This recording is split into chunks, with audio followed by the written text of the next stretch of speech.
sassy, a little bit crazy, a little bit classy. We got dreams and we got goals. We're just a couple of old sassholes.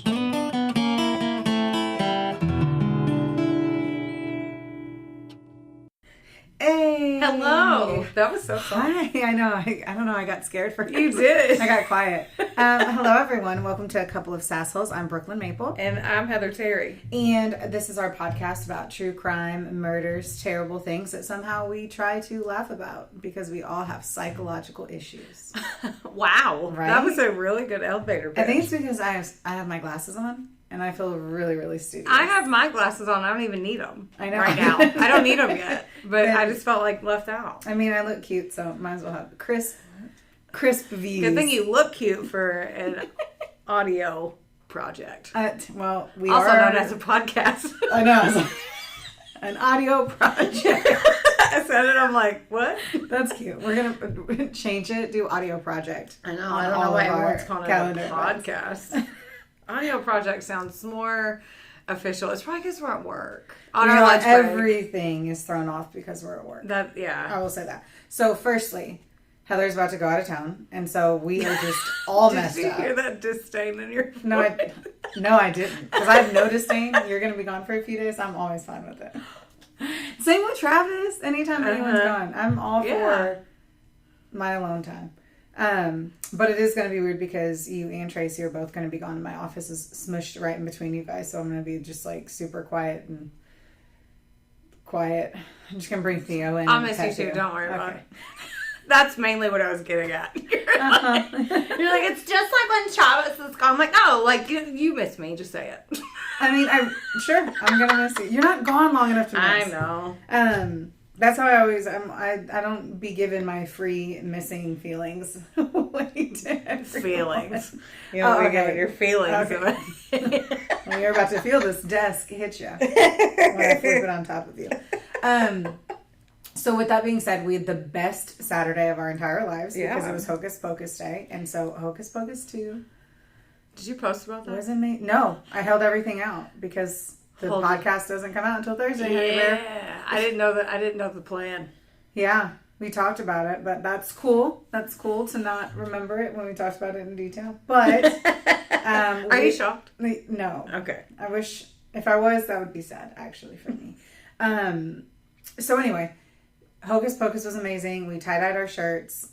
It was that's on my notes. Fun. I want to talk about the tie-dye because when I was editing, you were like, because Heather wants to tie-dye, so I promised her we would do that first. We're doing that first, and now I want to hear your review. I totally had a great time. Firstly, I made all the jokes, and I've said firstly too many times already in this. I didn't even know in this audio project. Said it too many times. Yeah. I am not just a tie-dyer, but anything that Heather wants me to do because I'm the nice one, I am like, ooh, super enthusiastic and excited about it. So as it was all coming together, I was very joyous. I thought it was a lot of fun. I think we definitely could have done better if we would have realized how much dye is in the thing. I mean, I haven't done it in probably 20 years. Probably like 18 years. And I forgot everything on how to do it. The only time I ever did it was at some kids camp. Now we have adult camp. Yeah. So. It's called just living our lives kid-free and happy. Yeah. It's called disposable income. Yes. Where you just spend money tie-dyeing shirts. Yeah. So that was a blast in a glass. We had so much fun. We're going to do it again. Yes, Christmas ones. Yes. Yeah. Like Christmas shirts. Okay. I'm in. I'm so in. My mom always made us these awesome little sweaters, and me and my sister used to get to pick out the stencils, and my mom would paint them. No. Oh. No. I mean, hey, it was already exciting. No, I didn't know. need it to be puff paint. But no, it was so fun. She would do it every year, and it was my favorite thing was getting that shirt painted. So that's cute. I mean, we can do puff paint and do shirts if you want to. We'll make ugly Christmas sweaters. Tie-dyed ugly Christmas sweaters. Tie-dyed is already ugly to me. I like it. I did it for you, and I love you, but I think tie-dye is hideous. I know you do. Yeah. I enjoy it. That's why I wasn't that excited to do it. It wasn't because it was arts know. and crafts. It's because then I realized Heather was expecting me to wear this again. I know. I mean, you could have tie-dyed it and given it to me. I wouldn't have cared. Noted. Yeah. But yeah, we can definitely paint miscellaneous thing. Anyway, so that's been great. Hocus Pocus 2, I utterly fucking loved it. I thought it was really amazing. Good. We talked about it and we were like, look, if you weren't a Hocus Pocus fan in the first place, there's no way you're probably going to like that movie. Like, I can't imagine that you would. Or maybe you, I don't fucking know. But like, I've heard other people talk about it, and I personally thought it lived up to all the standards and more. Like, I think they did such a good job. They did, and like you said, they didn't put too much technology in it. Yes, I was so worried it was going to be like all Ubering and lifting and texts and phones the whole time. It wasn't. No spoilers though, but it was good. That's all we'll give you time to watch it. But the podcast that comes out before Halloween, if you haven't watched it, is not my fucking fault. We're going to talk about it. We're going to taco about it. There she goes. We're also sober today. Yeah. Because we're not allowed to drink at work. I know. Bummer. Fuck that. Big bummer. We're not? I've been drinking. I just put this back underneath the desk. And so the next one, we're doing this one really, really different. So you're probably gonna hear it, guys. We could probably just stop and act like it's not happening the way it's happening, but we're just gonna tell you. Well, because transparency is key. Yeah. I've been in a lot of training classes lately. I mean, let's circle back to piggyback off what she said. Yeah. We're doing a 2-parter. Yes. Yes, since I am going out of town. Yes. So I'm going to do mine, and then we'll record on Monday, ratchet back around, make shit happen. Yeah. And I mean, they'll be able to tell. Because we're going to come back, and our tones are going to, everything's going to be different. I come back. Are you guys ready to talk about murder? I mean, I'm going to Memphis, so, it's for a conference, but I'm probably going to be a party gremlin. You being a party gremlin? It's a new leaf. New year, new me. Yeah. So I didn't know you could even do that. Yeah, That's gonna have to change. What, my phone going? Your phone spazzing out. All up on my grill. It's my dad. Okay, well I love him too. But then put it on the floor. Well, there's a you talk. I know what I said, and I know what I did. I know what I meant. Okay. How's that? Okay. So next thing's coming up is the Evansville Fall Festival. Would have already passed by the time this big daddy launches. But look at this. So the Evansville Fall Festival. Evansville, Indiana. Yes. Thank you. Mm-hmm. I used to love it and went every single year. And then when I was 17, I decided to sign on to I signed and left and decided to move to Miami, Florida. Because, 17-year-old girls should move to Miami, Florida and make mistakes. But it was the last time I went, and I had no idea it was the last time that I was going to go. I have not gone since I was 17 years old. Oh, wow. I will be 35. No, I won't. I will be 34 when I go this weekend. Yeah. So, can you believe how long that was? Yeah. I've been living here for 7 years.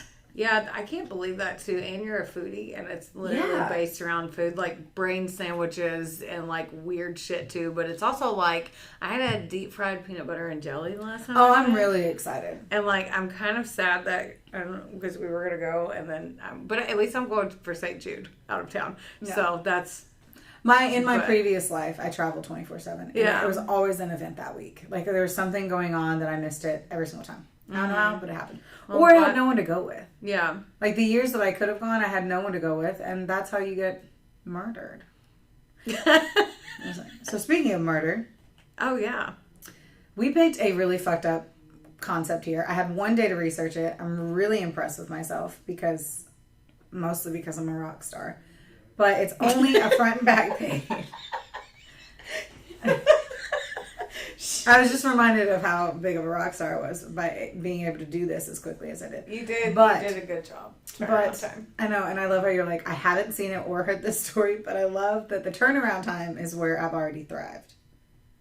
Mm-hmm. So big deals there. Big deals. Big deals. Deals and steals, if you will.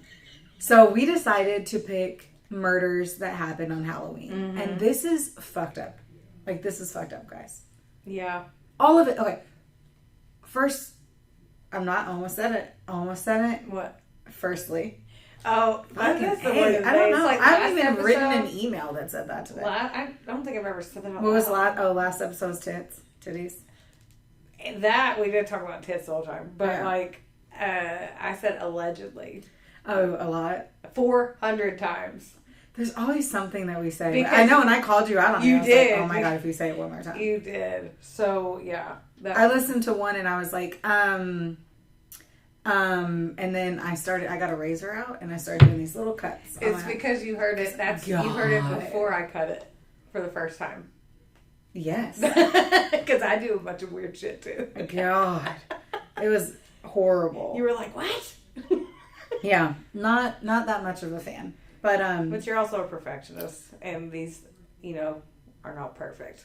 Well, I've done a lot of video before too, and I used to have people like with me who could be like, all right, you said that word now 4 times, because there were only so many descriptors to explain food, you're like, delicious, awesome, and you're like, fuck. Yeah. Someone throw me a new word, because you're talking and making a recipe. Where's my thesaurus? I know. Scrumptious. What a weird one, right? What, is that what you said? No. Oh. That doesn't fit in any, this is not 1982 fucking pioneer woman. I don't know. I've got nothing. Pioneer woman. I've got nothing for you. Oh God. You know what? I'm just going to go back into my office and just do some work. But, no, okay. All right. So, we looked up insider.com and we pulled, and there's 10 gruesome murders. If you guys didn't know it, there were 10 gruesome murders that happened on Halloween thus far. Now, if there's any crazies out there, don't try to fuck up that there were already 10. We don't need an 11th. But there's a bunch. That one's a top 10 list. Yeah, I'm sure there is, but like these are the only one. I don't know. Do you think there's a bunch? I don't think there's a bunch. I think there's probably from that list. Like shooters who were drunk at a party. That's dumb. Sometimes it just happened to be the same. Yeah, but we're not picking stories that just happen to happen on Halloween. They have to be planned on Halloween. Yeah. Just making sure you understood the assignment again. Yeah. Look at this, guys. I go, here's a list. Pick one from this list. And then she just now tells me on the podcast that she picked one outside of that list. Okay. I sent you the name of it, though. No, you didn't. You asked me who it was, and I told you the name. You said, yeah, that one's messed up, but I got this one. I don't know which one. That one was on the list, though. I only read that list. Yeah. Oh, okay. Okay. I was like, that one's on the list. Ugh. I need a drink. I wish we were drinking today. Me wish too. we were. All right. So I'm going to start on my story. Firstly. Yes. And it literally starts. That's what I said, because I saw it. On my piece of paper, it literally says, Even first, though let's talk about the guy. Your font is not 16, I can read it. No, it's not. So we used, by we I mean me, sorry, insider.com, medium.com, and then Thrice Cursed Podcast. She had tons of information. I was, kudos to her, because she found, though I didn't have a lot of time, I did do some pretty Adderall-like searching, very fervently, aggressively. Ooh, buzzword. Yeah. My fingers were clicky-clacking all over the place on the keyboard trying to find some information. Also because I think we've done it before where we give too much information and then we're like cutting out so much. I'm hoping to not have to cut anything out. There is more information, of course, outside of this, but like, once more, kudos to Thrice Cursed Podcast, because she got a lot of shit in there. Okay, so we're going to talk about the guy. The man of the hour, or our 30 minutes of talking, of the half hour, is this insane, is like, of this horribly fucked up, like grizzly, fucked up shit. Okay. My big phrase for this will probably be like, fucked up. Like, because it's just fucked up. Yeah, like this shit's fucked up. Yeah. So the guy's name is William Liske. Had you ever heard of him? Because I had not. I feel like maybe. The last name sounds familiar, but who knows? Yeah, I never heard of him. But in 2010, so this was not that long ago, okay, he was only 24 years old. He had a history of mental illness with possible schizophrenia. We're going to talk about all of the fucked upness. This, once more, which I didn't even mean to do this is one of those setups where the guy had so many red flags and just the family thought he would never do anything to them. You do a lot of stories like that. Yeah. And I never even mean to. I just think that's what happens in so Yeah. many cases. Mm-hmm. I just happen to pick the one out of the 17,000 fish in the barrel, and I have the fucked up fish that everyone knew was fucked up, and was like, well, we'll just put this fucked up fish back in this barrel. And then the fish eats all the other fish in the barrel. Like It's a lot. beta. They fight. Beta fish. They have to be by themselves. Yes. The look you gave me was like I just made I know, that because up. I was just... No, I had beta fish, because who didn't? Yeah. Anyway. So we're going to talk about the family just to kind of give some perspective. So we have William Liske is also his dad. Okay. So I will try very hard to say William Liske Jr. or something whenever we're talking about the murder versus the father. So with the father, he's 53. He's married to Susan Liske, who's 46. Her maiden last name is Griffin. Okay. So then she has 2 sons previously, Derek Griffin, who's only 23, and then Devin Griffin. He's 16. Okay. So as you kind of think about the ages here, you have William, the son, who's 24, and he has a stepbrother that's 23 and 16. He doesn't get along with anyone, unfortunately. Oh. And a lot of it really has to do with his hatred for Susan. Now, Susan and William were married for 10 years already. Oh, wow. Yeah. And he's still... Yeah. Which blows my mind. Like, 10 years from now, like, you should really be getting over shit. I would hope. Yeah, And also... You'd hope that, but then also your age too. Like, if you really didn't like if Jaden is 18, if he hated me so much, he could be like, you know what? I'm a bounce. I am now moving. I am flying from the nest. Yeah. But these people are still inside of said nest. So he still lives there? He doesn't, but we'll talk about Okay. a little bit more there. So, ooh, I was like, ooh. I go, and you'd think they'd be pretty cool with combining the homes and having 2 stepbrothers. But obviously they didn't get along. All of it really had to do with William and kind of his issues. So at the time of the Halloween Horror Fest. Horror? Yes. At first I was like, what? Yeah, all the horrors. The Horror Fest. The Halloween Horror. Everyone needs to be celebrated, Brooklyn. Oh my God. He was living in a group home in Sandusky, Ohio, for his outbursts from his violent outbursts because of his mental issues, which is apparently a 7-hour drive from here. Fun fact. Woohoo! Oh. Yeah. Road trip. I just want no. So, as I mentioned, William was always kind of a bit off. He constantly had issues with his temper, and he had a need for violence. In 2002, he threatened to harm himself, and his dad had to call the cops. In 2004, he had been charged with assault and robbery, accused of hitting his stepmother with a coffee cup and stealing the keys to her vehicle. I also read that he hit her upside the head with said coffee cup. Either way, ow. And then another time, he had pushed her so hard, like in the chest, that they called the cops again another time. So, violent. Yeah. Just, if you wanted a definition of violent, Yeah. this guy would be it. And at one point, too, it really confused me. So the state ultimately decided to drop the charges against him. And that was everything I was, like, going through. That's kind of just what they said. Oh. They're like, hey, 24-year-old does this thing, and they only mention that one incident, and they say that the cops had just said fuck it. Yeah. And then I found out it was because, and I thought too that maybe his stepmom had dropped the charges, right? Like how else would this just kind of disappear? They found that he was incompetent to stand trial. Oh. Okay. So then they just dropped the fucking charges, and nothing happened. And then he goes into the group home. I believe is the timing of everything. Yeah. Right. So you're like, okay, you hit someone and then you stole her car, essentially. We're all like, ooh, he stole the keys to her. Yeah. So he physically assaulted someone and robbed them. Yeah. Yeah. But they're like, he isn't competent to stand. They'll just let him. What? Okay. That sounds like he's going to get lost in the system or something. Like, that's one of your red flags for sure. Yeah. So neighbors also expressed concerns about Liske. All of this kind of happened after the fact.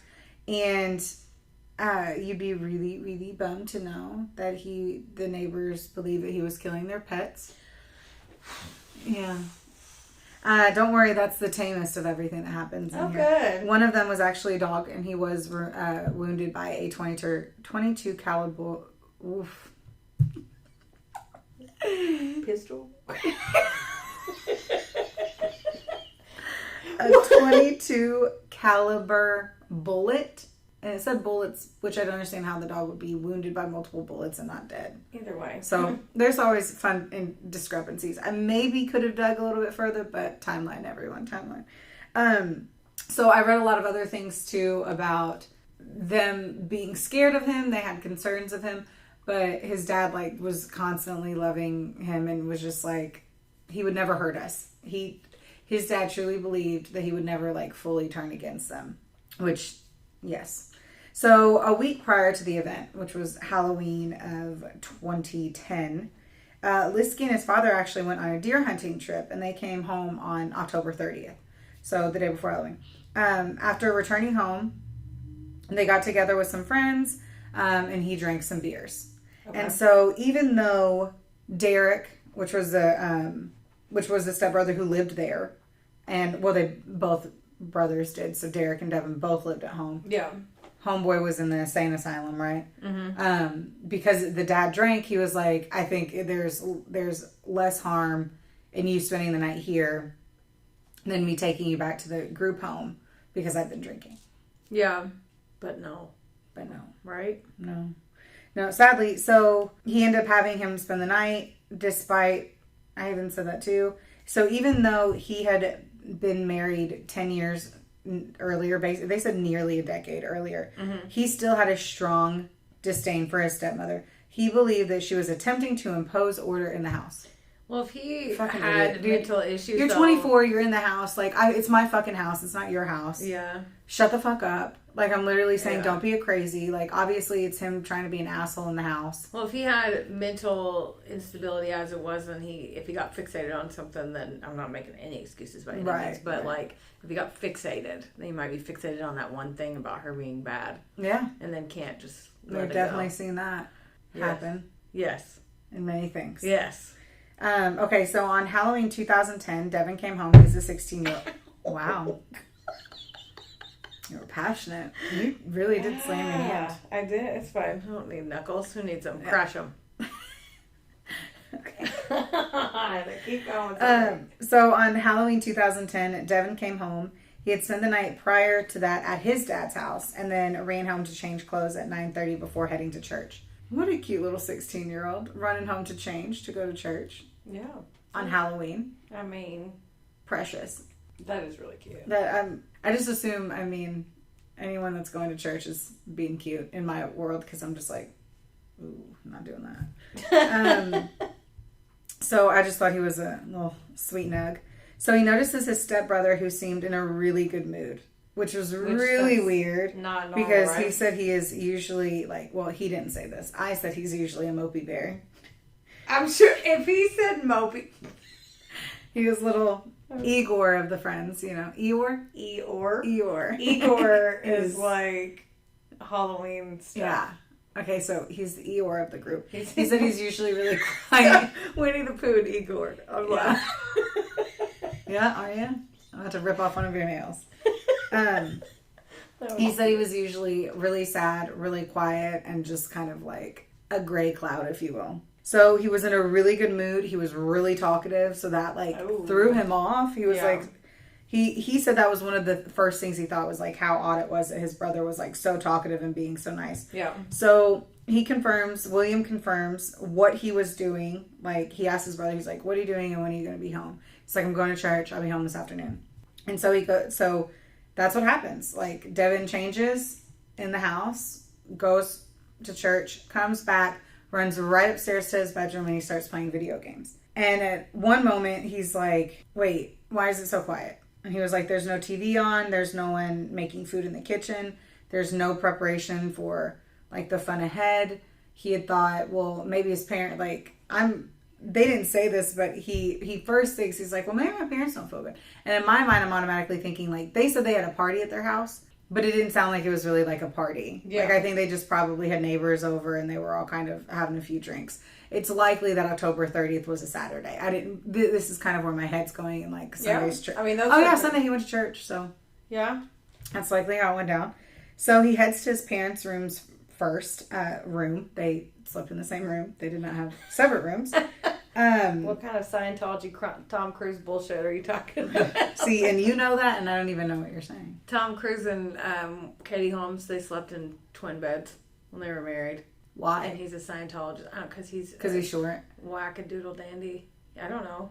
After he jumped up on Ellen's couch talking about her, I quit following all that stuff. I know, but you're really into Scientology, so.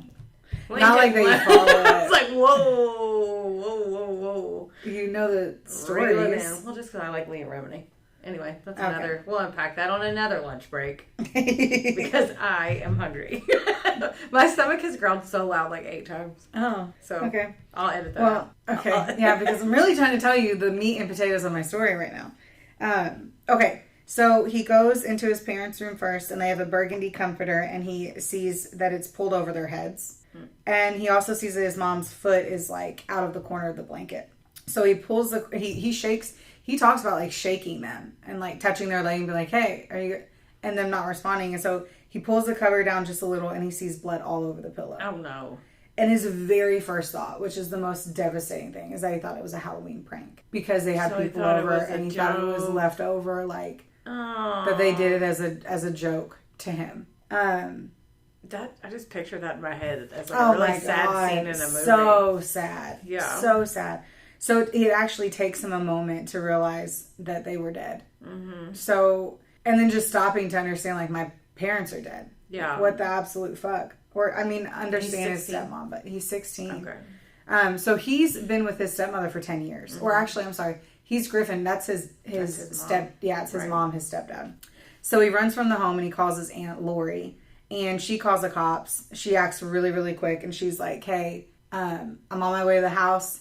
He said his parents were murdered. She's like, I think it was probably William Liske Jr. Oh. Like, she says it right there on the call. She said they've had a lot of trouble with him, with the law. And he's threatened Susie before. But there's been all kinds of trouble. Like, so they're like, it was fucking William.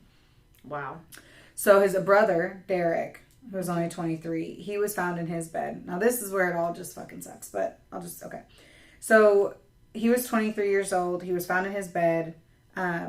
All 3 victims had appeared to have been murdered in their sleep, as it was clear that there wasn't a struggle.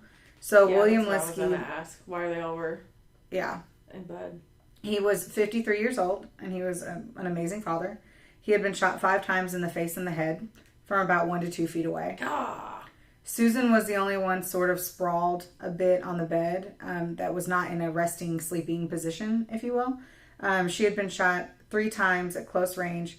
Her body was likely in this position due to the sexual assault from her stepson prior to her murder. So what I've understood is that he had raped his stepmother before he killed her, but obviously killed his dad first. Oh my God. His 23-year-old stepbrother, Derek Griffin, he was upstairs in his locked bedroom. Not sure. How? What? Wait. There's ways that he could have left the room. So. Okay. Yeah. They kicked the door in and found him curled up in his bed facing the wall. He had been beaten to death by a claw hammer. I know.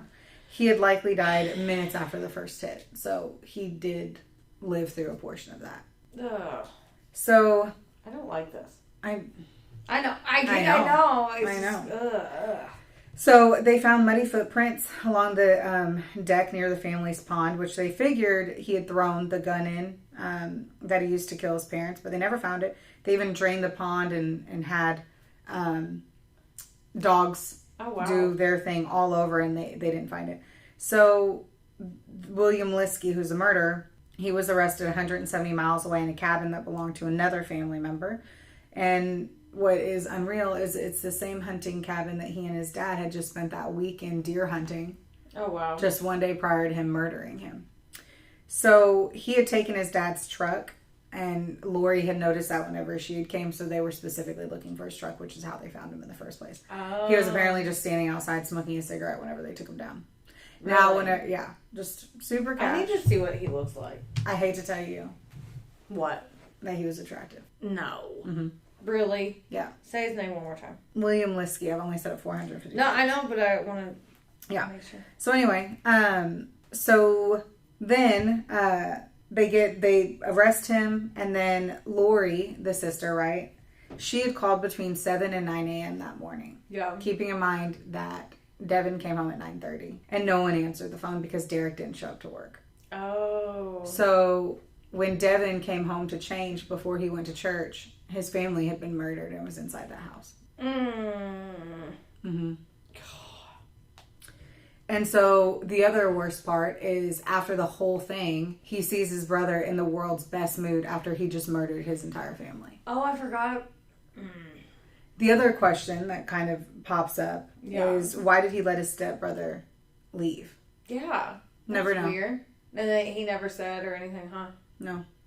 They didn't get along either. So it's like, Derek and fucking William didn't like each other, but no, Devin didn't like him either. Like, so the Griffin brothers weren't fans of him anyway. It's not like he disliked one more than the other or anything like that. Yeah. So he ends up getting arrested. There's a lot of details in that part, but we're just going to kind of pass it up for the sake of passing up too many of the details in there. Essentially, he was acting really suicidal from the jump. And so he, for whatever reason, was refusing to wear a suicide prevention smock. What's that? An outfit. I know what it's. I know, but like, it's an outfit that I guess like if you wore like the orange jumpsuits, you could probably rip it apart, or you could strangle yourself with like one of the sleeves. This one is likely like more straitjackety, and so and this is like anyway. When they try to get to him to like change or whatever, he legit fucking punches the officer and scratches the dude in the face. And FYI, that isn't even like an additional charge. So he just can do that. He just, assaulted a police officer. And they were like, oh, well, trying times. Wow. Yeah. So the only thing I could see on your paper is that it says fucker. And it's all by itself between two paragraphs. And I've been staring at it for like 20 minutes. Because it's just a fucker. And it's the whole, I think the part that like blows me away in it is that he literally murdered his family. His stepbrother comes in to go to church. Mm-hmm. And it's like, why didn't you? You had unless you ran out of bullets, which he used what? A hammer, right? 5.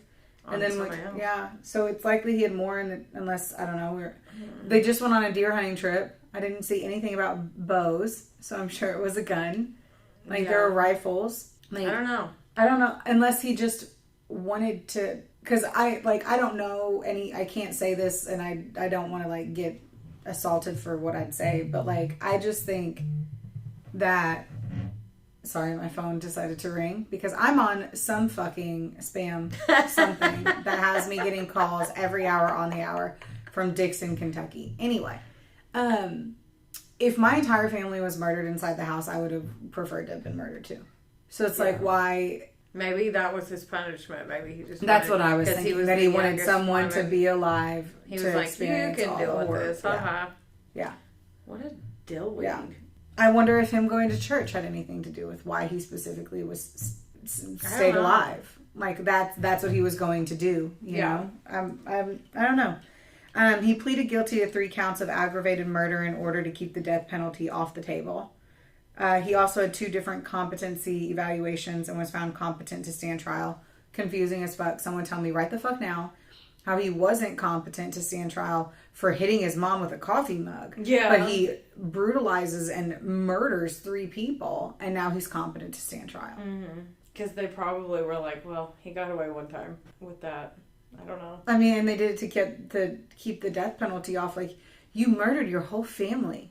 And then giggled. You have an issue with... Yeah, you have issues with violence. Like, unfortunately, you're a broken one. Mm-hmm. And so there's not a fixing you. There's not a taking you to Waverly Sanatorium or whatever it is and just being like, oh, we'll electroshock you back into civilization. Like, for tuberculosis.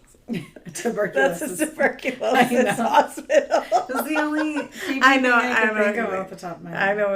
I hear. I'm picking up what you're throwing down. I'm glad that you also said that for all of our listeners who are not picking up what I threw down. Because they're like, I don't get it. Why would she take them to... He was sentenced to life in prison without the possibility of... Are you boring yourself? I just got one of those yawns that you can't do anything about. I mean, sneak attack. I know. I'm over this. It's your own voice. You guys fuck up. You know, I told the story. I'm out of here. I'm done. She's actually narcoleptic. We never told her. I wish I'd get Adderall if I was. What? Let's be honest here. Yeah. Okay. So I'm gonna finish this, and then we're gonna talk. Remind me to talk about lesbians real quick. So, because of what we were anyway. Okay. So he was sentenced. You're like, oh god. No, but I'm like, what a teaser. You're like, because of what we, never mind. Okay. So he was sentenced to life in prison without the possibility of parole. He apologized for killing his family and blamed mental illness and Satan for his actions. That's why I was wondering if his stepbrother going to church. Maybe. As he specifically blamed Satan. Well, in 2015, so Heather just yawned. I'm sorry that I too have bored you. No. In 2015, he was found dead in his cell from a self-inflicted wound at the age of 29 in the Ross Correctional Institution in Chillicothe. Chillicothe. That's the weirdest name. Anyway, he killed himself like a pussy ass bitch. That's what I was going to say. And it said self-inflicted wound. Couldn't find anything what that meant, but it obviously means he cut his wrist. I hope it hurt, at the very least. Yeah. I hope it hurt. I want to I don't know. I feel like they tried to do the help here on the mental illnesses. You know, it's not like, okay, Dahmer, where he had issues and saw creepy shit and was like, if the fucking show is legit or not. But what I'm saying on that is like, he asked for help and everyone was like, oh, we'll get you into college instead. Yeah. You know, like this one was, they took him to places to try to work through his issues. Yeah. I don't know. And instead he just murders his whole family on Halloween. And there's no story, no... Is there a reason why it was on Halloween? No. Just because? Yeah. It just happened to be? I wonder if it happened to be, or if, there's some creepy fucking vibe that he had because it was, Maybe. He had been there before.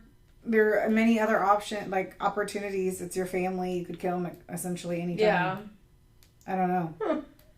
But I wonder if it was just the fact that he just happened to be able to spend the night and was and killed him in the middle. It was obviously in the middle of the night. Yeah. So that poor little church boy. I know. Where's he? I wonder. I don't know. I didn't look. He probably changed his name. Got some money from a GoFundMe. That's what they do. They do that. So hopefully he got some money. Yeah. I hope he did too. Or a victim's rights. Sometimes they have victim funds. I'm sure I don't know, poor guy. Mm-hmm. I'll have to look him up. I'll put a pin in that and come back to it. Yeah. So, what I was talking about with lesbians. Now, all of our gays, I love you all. LGBTQ, you're all my favorite. I actually like you more than the rest of us. No, gays are more fun than breeders, for sure. Yeah. Yeah. I didn't know what to call us because I didn't want to... Breeders. Well, not us. But... I know. Whoa. But no, because you and I had talked about it. We were like, well, it seems like gay men like to kill gay men, right? We had talked about that. And then we were like, well, you don't see lesbians out there murdering lesbians. And then I was like, damn, Eileen Wuornos. Thought about her randomly. She killed straight guys. But she wasn't gay. But do you know what I mean? I was trying to think. She was. She was not. I think she was. She had sex with a woman. So that she was not a switch hitter. I will put all the money on there that she is not a lesbian. I believe you. That she just 20 tigers is 20 tiger life. Just like all of. Well, didn't she date that girl? Yeah. Okay, I don't. But if you read the story of it, it was not. It was her best friend. And her best friend was a lesbian who was in love with her, and so it was very not a sexual relationship. I mean, don't get me wrong. I'm sure with enough bush lights in you, it was. I don't know. She does look like she's very Bush Light. Yeah. Hey, Bush Light is a great... I shouldn't say Budweiser. She's probably more of a Budweiser. No, she's OE. She was poor and a prostitute. Mm-hmm. Anyway. It was just we were talking about Dahmer and the clown. John Wayne. Yeah. And how they were gay and killed gay guys all over town. Mm-hmm. And how you don't see any lesbian out there getting all pissy and killing a whole bunch of lesbians. I don't even think I've ever heard of a full-blown lesbian identifies as lesbian serial killer. I can't think of one off the top of my head. Think of any other female serial killer besides Eileen Wuornos, though. They're out there. You're right, we have done it. Yeah. They're poisoners. Mm-hmm. I don't know. I struggle whenever I think of a serial killer. I don't think of a woman who kept killing her husbands to get money or their kids for money. Do you know what I mean? Like, and that's all the storylines I feel like we've seen. We're going to have to dig harder for there's a lot more. Whatever month is Women's Pride Month. Women's Pride. We do the whole month of women murders. Because we also can't find really any women who killed their attackers that didn't go to jail too. So, that's all the holes to do. That one is. Because that just pissed me off the whole time that we did that one. Yeah. Because you're like, oh, they're still in jail because they finally got fed up. Yeah, because they were beaten. And it's just because they don't want to set the precedent that that's okay and let all these people go kill all these other people in case they're making it up. Like they don't want to use like. Wow, I never once thought of it that way, and you're totally right. Yeah, they don't. Well, it's because they don't want to be like, well, so and so killed her attacker, but her case may have been extremely different than this one. Once more, if you ever are in an abusive relationship, A, go get help and try to get out of that relationship. Mm-hmm. B, start a journal. C, tell other people. D, put in writing all over the place. Like, yeah, journal. This day, he slapped me. But then we've seen Gone Girl. So a lot of shit has really fucked shit up. I haven't seen that. What? In Gone Girl, she literally like sets up, spoiler alert for anyone who has somehow not seen that movie. Like me. I plug my ears and you just talk to yourself. Right? I know. Well, but just so you know, she sets her husband up. It's very quick. Like everyone knows that because it's a very popular book. But she sets her husband up and starts a journal that every day she talks about him beating her and how terrified she was and he wasn't doing it. And she did it for years. Oh. Not years. It was probably a year. Yeah. Well, that sounds... I'll have to read that. You really need to watch that book. Yeah. Yeah, you will. It's a fucked up one. Yeah. So anyway, that was my chilling tale. That was... Yeah. Family murder with William Just Liske. a casual little light reading on a lunch break for... I know. That. I didn't expect it to be that hard to pass. I know. If it's going to be a Halloween movie, a Halloween one, it needs to be... I hate to say it, but... Grizzly. Yeah. I could have done ones that were... Thank you. Good job. Thank you. I don't think I've ever said that when I'm not talking about bears. So, right. That was a good job. Thank you. Good job on that story. And bumming me out. I'll try to... It's a pretty big bummer bear. Yeah. Especially because, like, the family was really sweet and nice. And, like, they were awesome people. And I think that's... It's not like a shithead killing a shithead. Yeah. It was a mentally ill... It didn't sound very stable. Yeah. So. All right. Stay tuned for part 2. Ooh, yeah. Ooh. Which will be... Dun, dun, dun. Okay. Insert random break. Yeah. If we had a commercial recorded, this is where it would go. Yeah. Oh, yes. But since we don't, welcome back. From where we were 1 second ago. Yeah. Because you just said welcome back. Welcome back. From the imaginary commercial and our commercial break. Yeah. Well, at least we were upfront about that it was going to be 2 parts. Yeah. So, welcome to life. Halloween 2.0. 2.0. Yeah. That's cat. Okay. Well, we don't have to do the banter at the beginning. I know, and we have so much. I have so much to. I'll just wait. I'm gonna put it in my pocket. Yeah. Until our next recording for our next exciting topics. So, I almost said for anyone who forgot. No one forgot because we're in the same second episode. It feels weird. It does feel weird. Like really. It feels weird. Like I have coffee and no alcohol. That feels real weird. It feels boring. I mean, yeah. Mm-hmm. But I am, and so I really wish we decided that we were going to be sober on the episode that's like really bummerberry. Yeah, mine is too. Usually, I know. That's why I said that. Yeah. Mine is so too. It's going to be a thing. I guess we just start, Heather.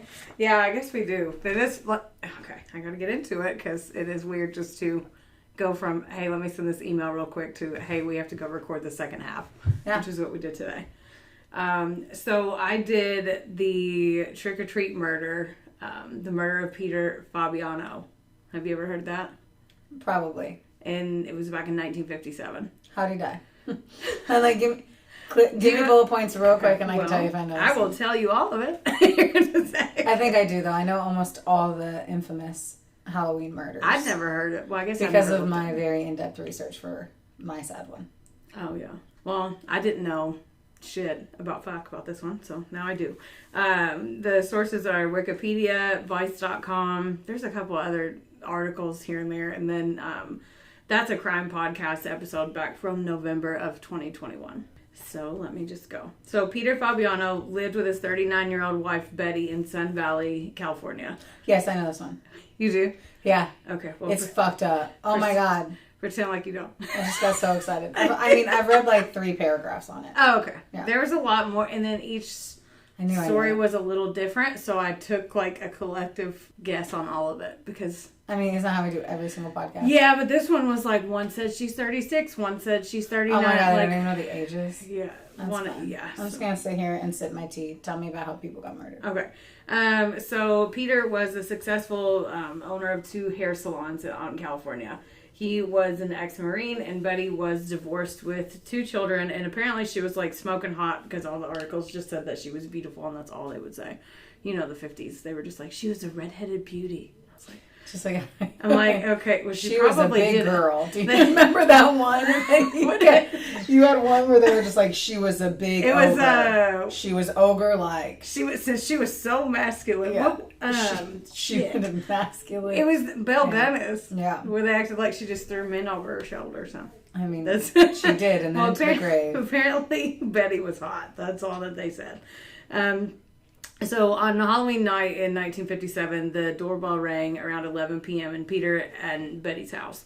Peter answered the door and was quoted saying, "Isn't it a little late for this sort of thing?" And then standing in the doorway was like a tall trick-or-treater with heavy makeup, a domino mask, which I had no idea what that was. So like, think like Zorro or something like black. Okay. I had no idea. I don't know why I know that. I'm a thick girl. I thought pizza, but I'm glad that you were. 1950s, and they were just dressed up like a fucking.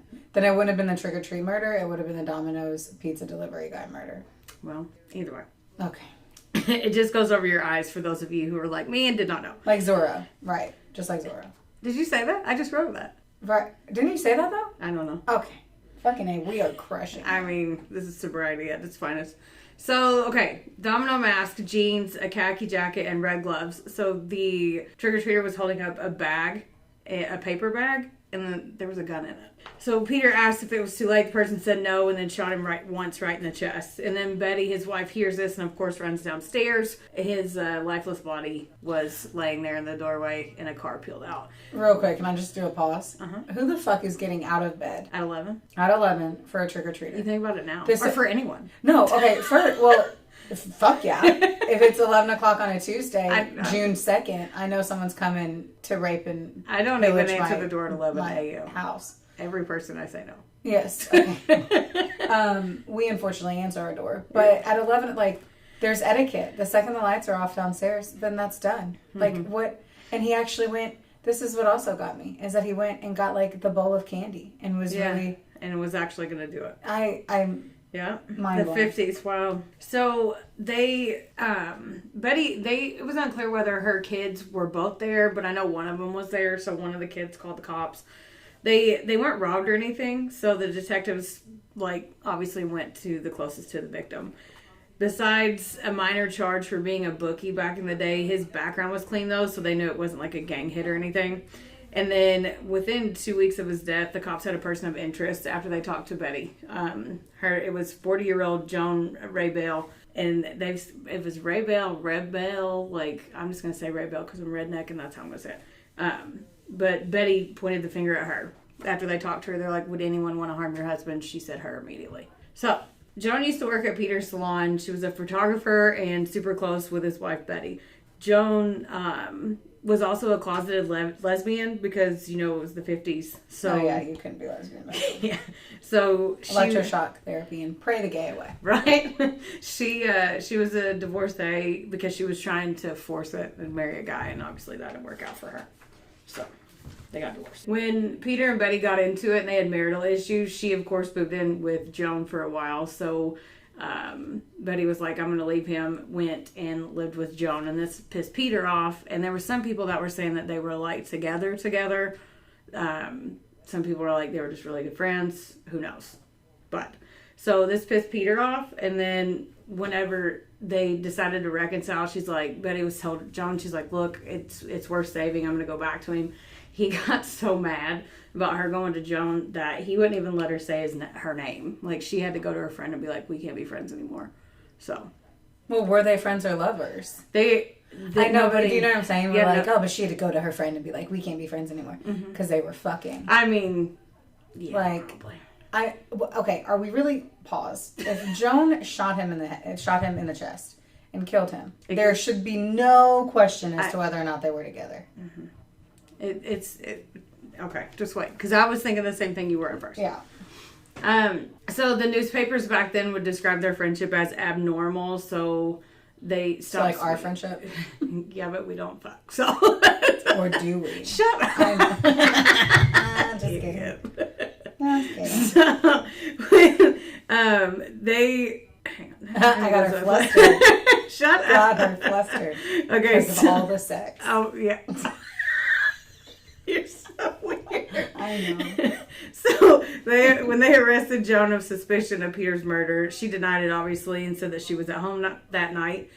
It backfired, though, because her friend said, oh, yeah, she borrowed my car that evening and went to the grocery store.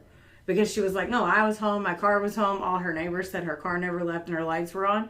And their friend was like, no, she borrowed my car. She had to go get groceries. And the friend goes, yeah, and she put 37 miles on it. If you borrowed my car, I wouldn't know how many miles you put on Yeah, it. but do you have any idea what your miles are right now? No. Okay. But would you? Yeah. You would. You'd be I like, wouldn't know that it was 37. 37. But I'd have a Gemini. I literally was like, I guarantee she knows. And I would not. And you... Especially depending on how much gas you put back in my car. She didn't mention gas because it was like 2 cents a gallon.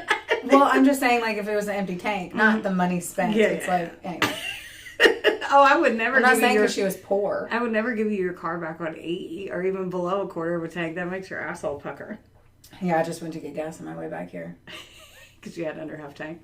Barely. But I was uncomfortable on my way to work today. I bet. So, 37 miles. Thanks. You're welcome.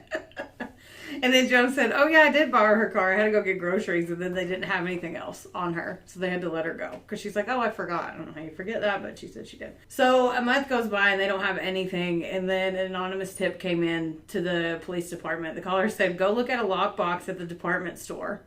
Which they should look into. Which I didn't even know that was. We should all look into lockboxes at department stores. I didn't even know that. I bet it was a thing. I didn't even know it was, but apparently it was.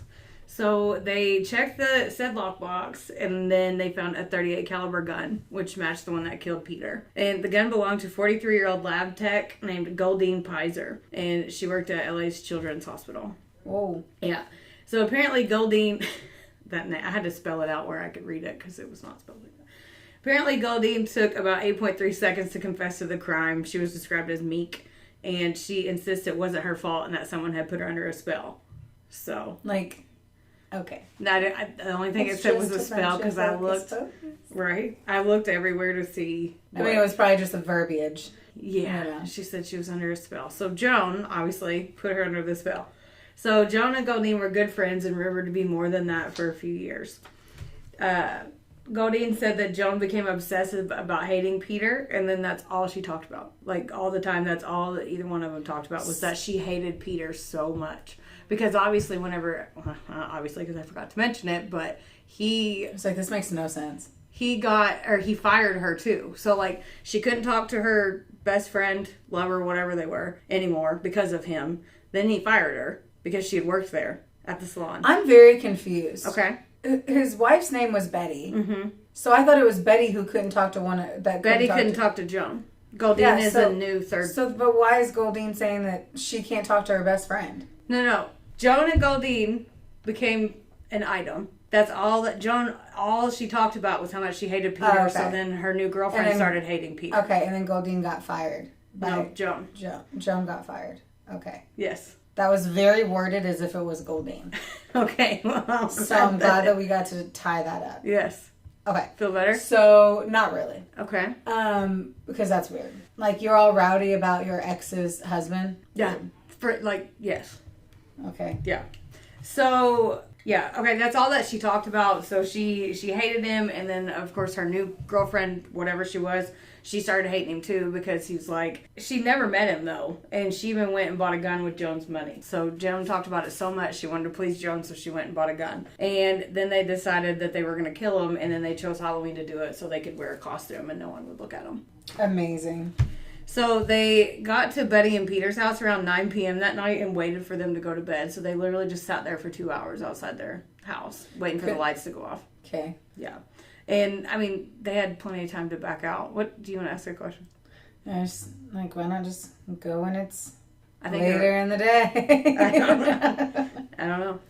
And then Goldine went up to the house alone and then shot him while Joan stayed in the car. So she did it, went up there and shot him.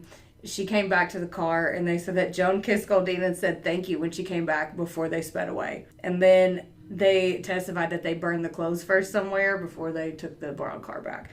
And then when they dropped the borrowed car off, Joan said, "Forget you ever knew me," and they literally just walked away in 2 separate directions and never talked to each other. Oh, that was probably a really cool movie. It's like, that's what I was thinking the whole time. That'd be real cool movie scene stuff. Yeah. So whenever Goldine realized that she still had the gun the next day, she went and rented a lockbox at the department store and left it there. So how would anyone have known that but Goldine? No one knows who called the police. She called. Like, I thought that she's the only one that did it, she called. And that's why she admitted in 2 seconds. Yeah. Yeah, she called. She couldn't live with herself. Spell was broken.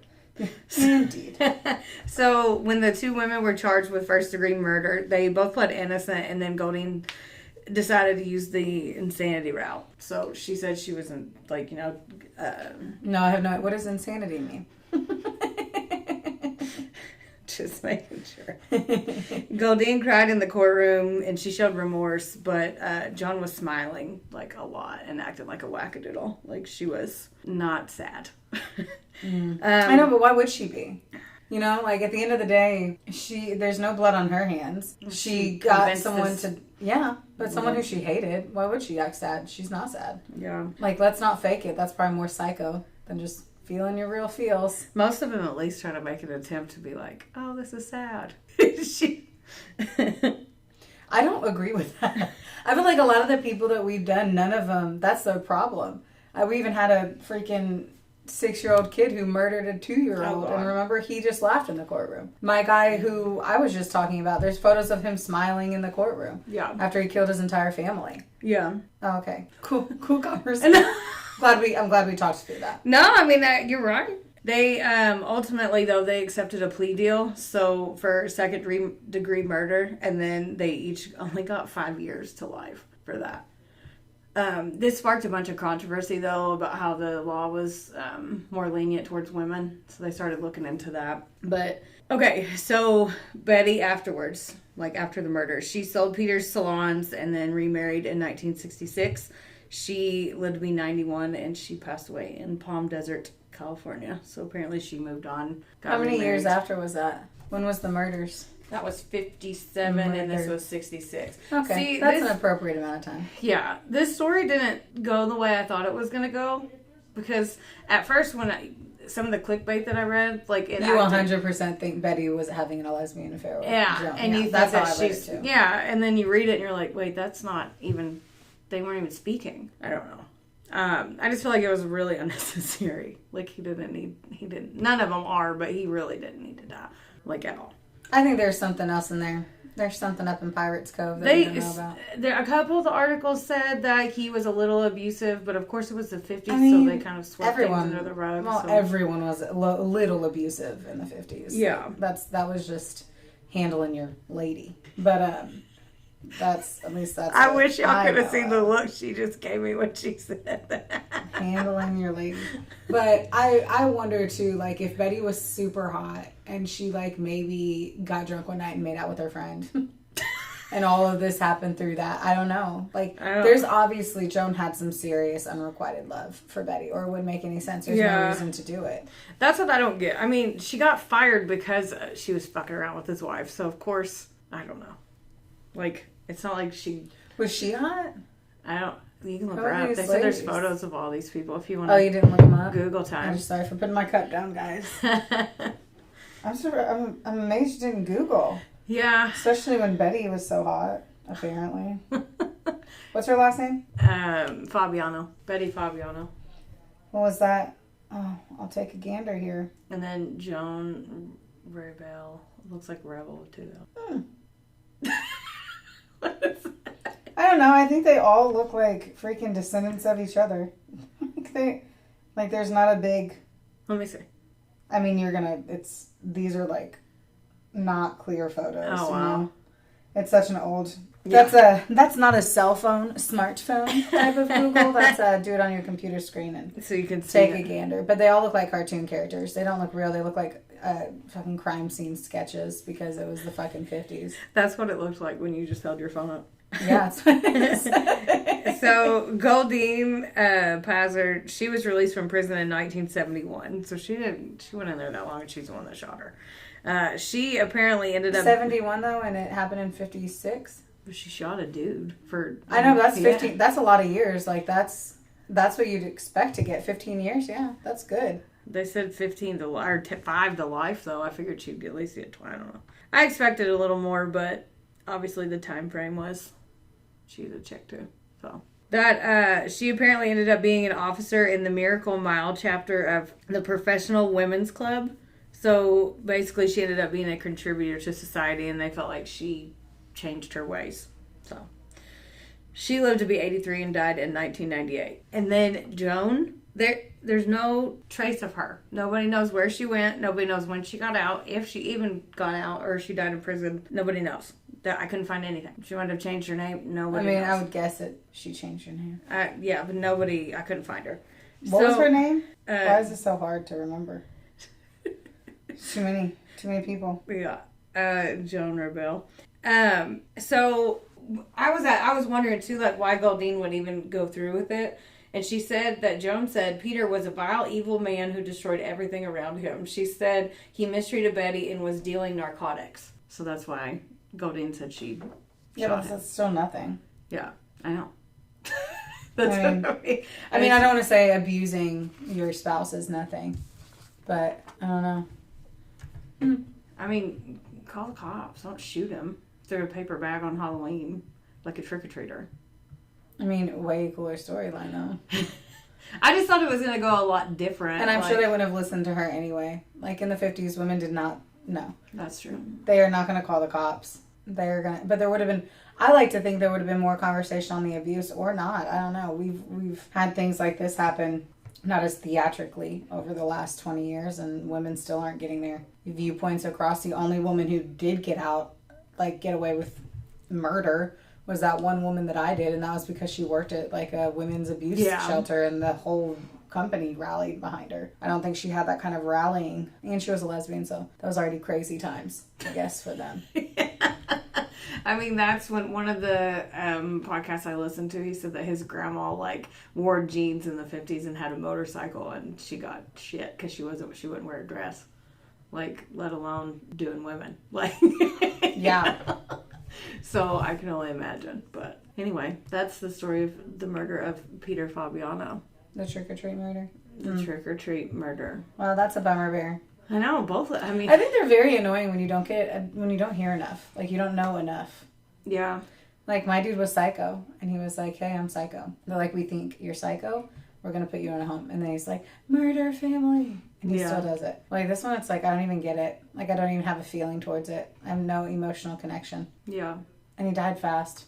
Well, he died in the hospital later, but yeah. And they only shot one time, which is weird, because how did she, hit this specific spot, this little pipsqueak of a woman? You're so cute. You can tell you never shot a gun. Well, you take the gun, you aim it, and you shoot. I know, but she hit him right in the heart. Yeah, she's standing that close, at your front door. Like, that one chick did that to that 16-year-old killed that one guy she was having an affair with, the wife. Remember that? Yeah. Yeah, I can't remember. It just seems weird because some people can survive gunshots, and she shot one time and. Yeah, but almost never that close. Yeah. That's damn near point blank range. That is true. She was right in front of him. Yeah. And he was reaching to hand her something. Yeah. Candy. Well, that's a bummer. I know, both of them were. Yes. Well, that was our fun podcast episode about Halloween murders. I know. Rate, review. Wait. Subscribe, then rate, then review. That's the order. Perfect. Or rate, review, subscribe. We don't care. Just do it. Do those things. And thank you guys. And we're excited about our next episode. That is also going to be very Halloween-y themed. Yeah, because we can't get enough themes. Give me all the themes. I love the dance with it. So the next one is going to be, you have vampires and I have ghosts, yes? Yeah. I was trying to remember today. I could tell you looked at me like you did not know what the theme was. I know, when you said that, I'm like, is that what it is? Yeah. I know. I'm very excited. I'm alone here, guys. I'm alone here. You hear it first. Well, I can check the spreadsheet. That I made. Yeah. That's obvious that you made it. Well, I look forward to us telling you the story and being able to record that in a normal setting for us. Yes. Because those are more fun. Yeah. And drinks are fun. Yeah. All right. Thanks. Bye. Thanks. Bye. Theodore, can I pet that dog?